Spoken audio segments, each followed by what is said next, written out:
Friends, Bill here, talking about the George Whitefield Program. The primary difference and what we are promoting here at the Whitefield Program versus other things is itinerating, really. And in itinerating, you are out amongst the people as much as possible. You want to be out amongst the people as much as possible. That's what full-time means. So what I'm saying is that in the itinerating, you become a minister of the gospel. You need to adhere to the standards set forth in Scripture, as Paul writes to Timothy and so forth. You need to be applying yourself to the study of the Scriptures all the time, Acts 6:4. And you need to prepare yourself to be out amongst the people, to preach the word and minister to people out in the highways and hedges. Itinerating doesn't have to mean leaving town. It means going to different places, and sometimes those places, like the campus, you're there consistently. But that's the big idea here.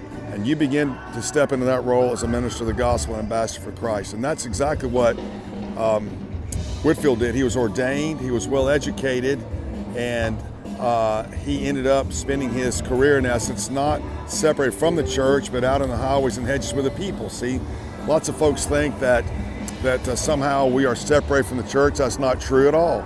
We're very much connected to the church. I'm ordained in the Anglican Orthodox Church, but we spend most of our time out amongst the people.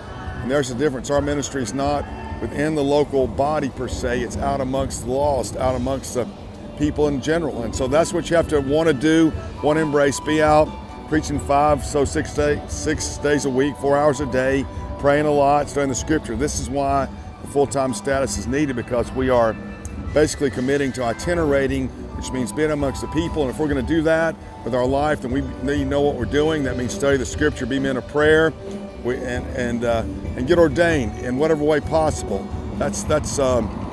Though that ordination varies from denomination to denomination, but ordination says, hey, I'm connected to the church. I'm not just a nomad out here running around. So this is the big idea that we're promoting here, and we're certainly part of the church, supporting the church, and these things, members and so forth, leading our families in devotions. But we are primarily spending our time out here amongst the people, like I've been doing for 3 days here, the SEC Championship in Tampa, Florida. Hopefully that's clear. We'll talk later.